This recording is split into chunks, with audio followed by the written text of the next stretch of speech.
Today's talk is a continuation of our UU Values series. Dolores will be speaking about equity. Dolores?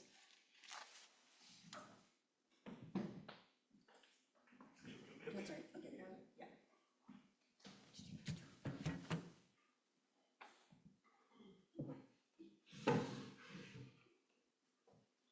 Good morning. Good morning.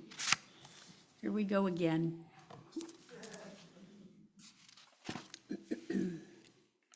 What a day today. Oof. Okay, so I'm reading from a sermon by the Reverend Mark Davies.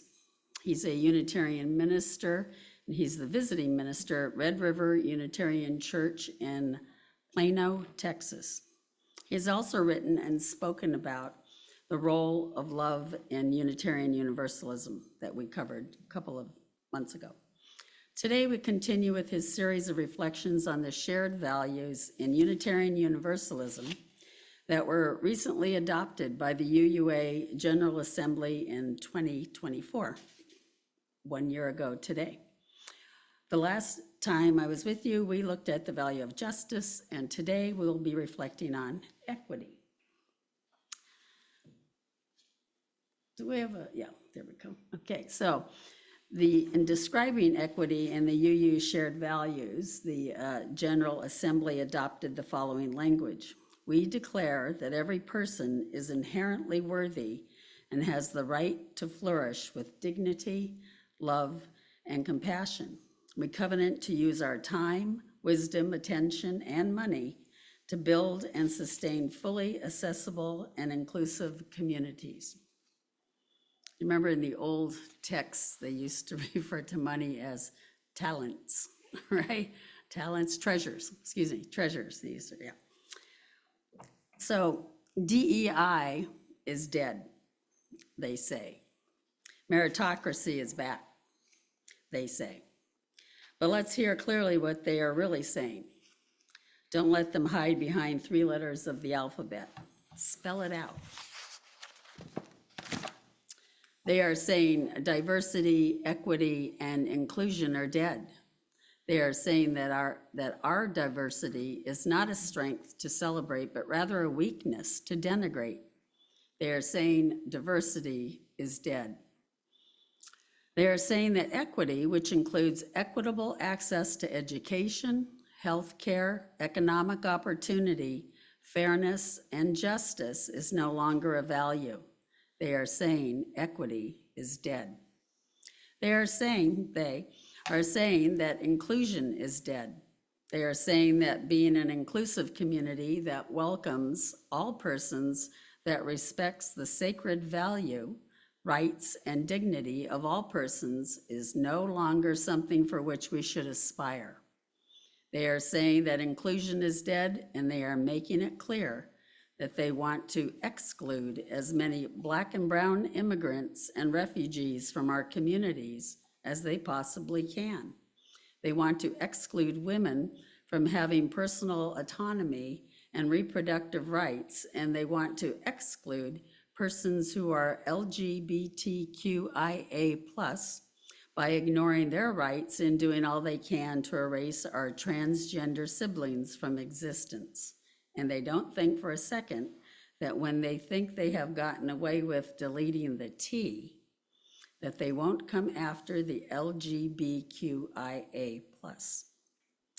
Recalling the spirit of the chilling warning of Pastor Martin Niemöller, first they came for our transgender siblings, ...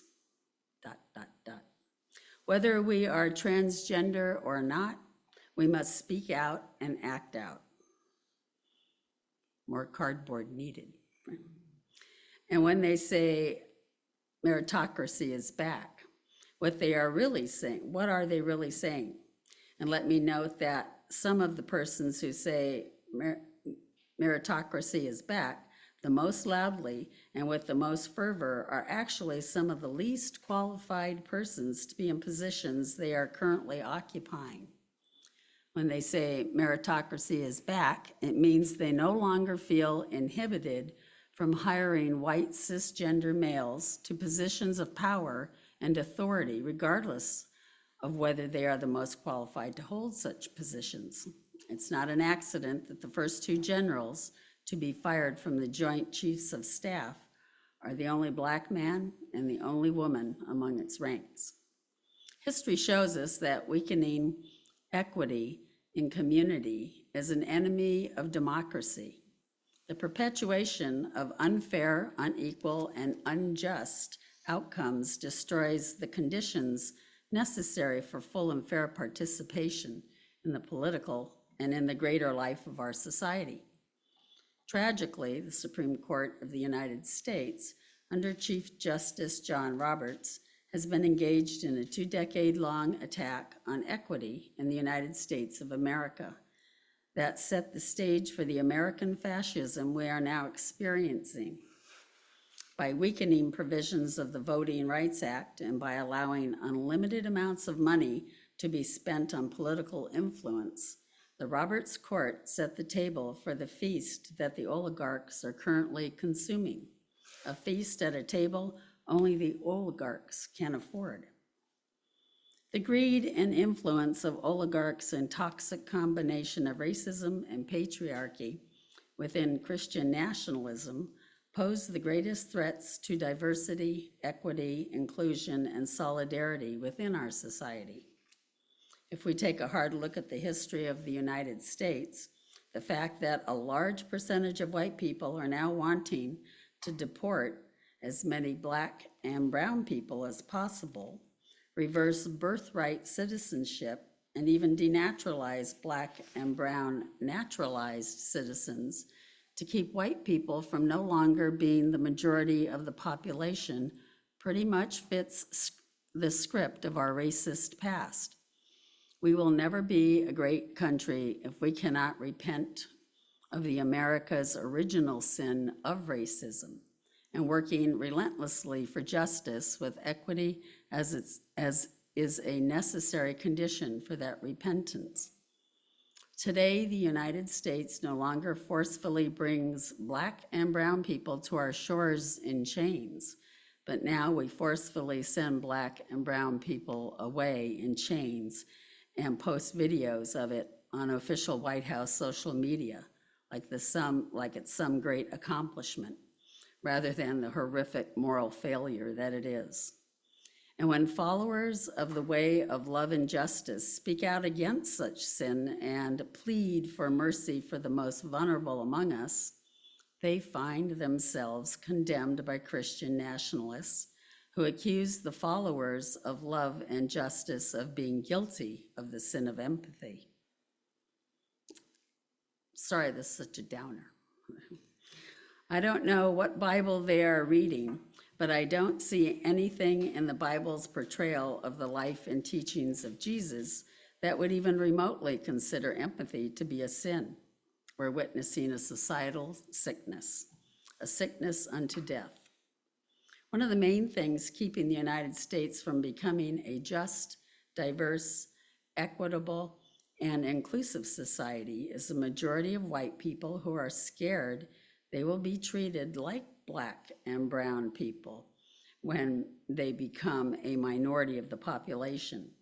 Deep down, they know we are a deeply racist country, and they are frightened out of their racist minds that the chickens are coming home to roost.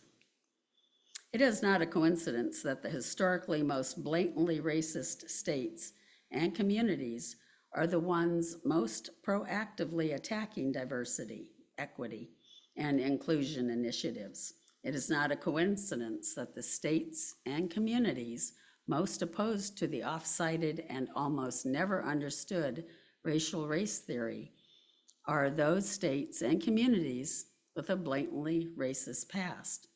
It is not a coincidence that the states and communities that claim to be the most anti-woke are also the states and communities that are historically the most blatantly racist. It is not a coincidence that the states and communities with the most blatantly racist histories want to limit the teaching of Black history and downplay the horrific evils of slavery. In their work against anti-racism, their racism is once again on full display and set in bold relief for the world to see. Being anti-racist means recognizing that not teaching about the history of racism in the United States and not actively seeking to overcome it is immoral. Diversity, equity, and inclusion are dead, they say. This is not the first time that an empire overcome by evil has pronounced a movement that it saw as a threat as being dead, and it will likely not be the last. But oftentimes, empires are surprised by the resilience of the resistance against them. And just when they think they have killed it, eliminated it, erased it, and they think they have sealed it up out of sight to be forgotten by all, it finds a way of coming back to life. And though it may not seem so now, it is really difficult to keep love and justice from coming back to life. This is the end of Reverend Mark Davies' sermon. So I'd like to add, what can you do to promote equity? Use your voice. That's the big one. Your voice is the most powerful tool you possess. Use yours to promote equity, saying something when you hear someone else making hurtful or disrespectful comments about other people, or use your voice as a consumer to call out businesses and organizations on inequities they might be perpetuating. Moreover, an important part of using your voice is knowing when to stay silent. Sometimes equity means listening or calling attention to someone else who might not have had a chance to speak. Thank you for listening today. So I want to know, does anybody have any other, what can we do to promote equity in this country, in this community? Anybody have input? Andy? Oh, sorry, I didn't tell him I was going to do this. Yeah. There we go. So thanks, Dolores. That needs to be said. I was just going to try to add a little light to the sort of darkness that we heard about that's going on. Unitarian Universalism is one of the great supporters of DEI and especially equity. Right this week, right now at General Assembly, which I observed the opening general session of back on Wednesday, they take great care to not only embrace people of every LGBTQ plus and everything else, but encourage with structure in their discussions how to raise up the voices that are so often suppressed and either afraid to speak or get left behind because they're a minority.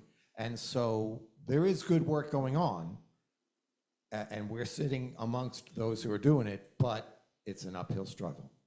I don't know how many Unitarian Universalists there are compared to everybody else in this country, but I know we're a tiny minority, but that doesn't mean we aren't going to win.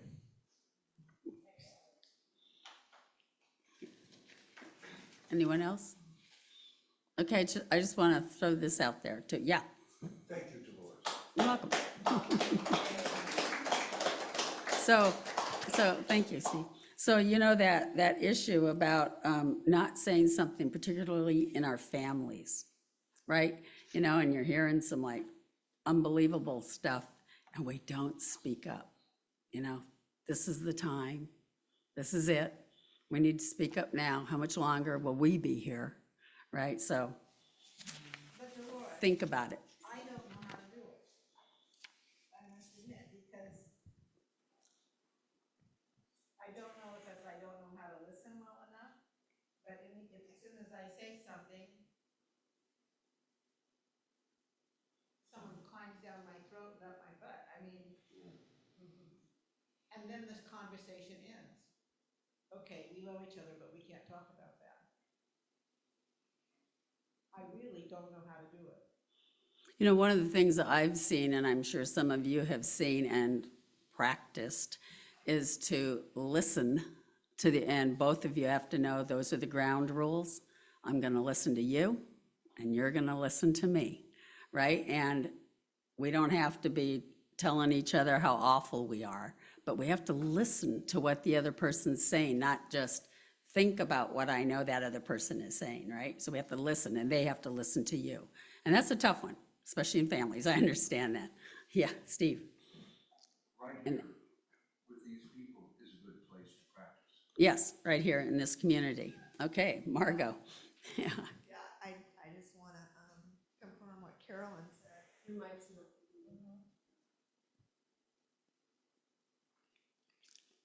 And it was my experience living after decades away in the north, living back in the deep south. I was just shut out. I mean, my father would just say, "Oh, Margaret, you're just a liberal." Done. I mean, they will not listen, and it's.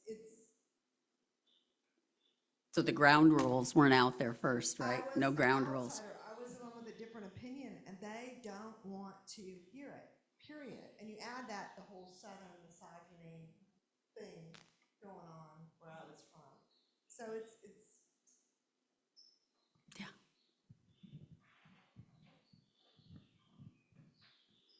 There's a add-on to that, the listening. One person has to model being able to find the smidgenest, what is valid in the other person's position. It has a creative challenge, and we have to come up with it, because if we can model that, then we can ask, can you see the smidgenest amount in my position that's valid for me? I can see it for you. What's valid in each? That's a good one. Yeah. Robert?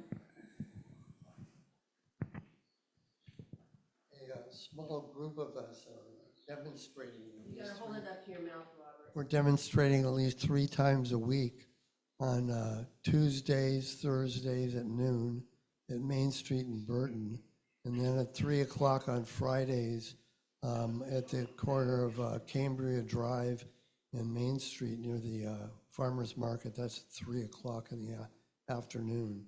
A number of our members are involved. Steve Pohl's involved with that. I'm there. Kelly Treven's there. Fellow travelers and friends, Michael Armstrong and Stan Cooper are there. So if you don't know how to do it, you're certainly welcome to join us. We have lots of cardboard. And we have great signs because one of our members, Stan Cooper, he used to have a print shop, and it really makes the best signs as far as I'm concerned. But you're all welcome to come, and you don't have to come every time. You can come occasionally, and you don't have to come for an entire hour. You can come for 5 minutes. We have tourists stop and come and carry signs and talk to us and encourage us. So please join us, and because I really believe in that what's going to defeat people like Mr. Trump and the MAGA people is a movement much like the anti-Vietnam War movement that's broad and widespread, and I think that we got to do that. I know that when I stay at home, I can get depressed. When I go out and carry a sign, I feel empowered. So join us. Thank you.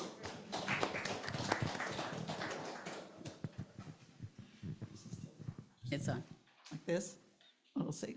So I'm not one really to talk because I have a hard time communicating with certain relatives, and I avoid calling them. But I did watch Robert Reich. He did some really good videos about how to talk to people who you don't agree with. Of course, you have to kind of start with listening and then looking for common ground. Because we both have, I mean, everybody has a lot of the same concerns, the same, we want the same things, just have different ideas about how to get there. Anyways, I recommend looking him up and watching some of his YouTube things. Oh,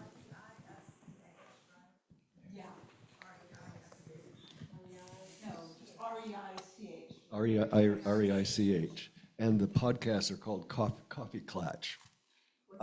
Coffee Klatch, Klatch. It's a podcast. I watched the current one yesterday, and I'm moved to speak about it because it was something of a message of hope.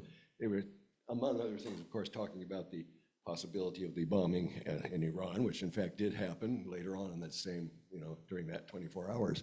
But he and his companion speaker, they were talking about the No King's Day and the demonstrations. And Mr. Reich was saying that as far as he understood it, the estimate as to how many people were involved was about 6 million. 6 million people. Now, to add to that, there's a study, and I don't remember, I'd have to go listen to the podcast again, but there's a social scientist who did some studies to determine how big the opposition must be before you get a regime change. And and I'd have to, I'm just quoting, so I can't speak to the veracity of that, but she's saying 3.5% historically over history has been the secret number. And 3.5%, now, again, the arithmetic's a little off, of our 300 or 400 million people is about 10 million. So we are 4 million away. That's a huge, huge deal. And it gave me some hope. So I just wanted to share that with you. I'd just like to follow on to that briefly. We had a No King's Day event here, and we figured about 1,200 people out, which would make 20% of Cambria. So it's going on here. So please join us. Yay. Okay, thank you, everybody. Appreciate it. What'd you say? Yeah, really.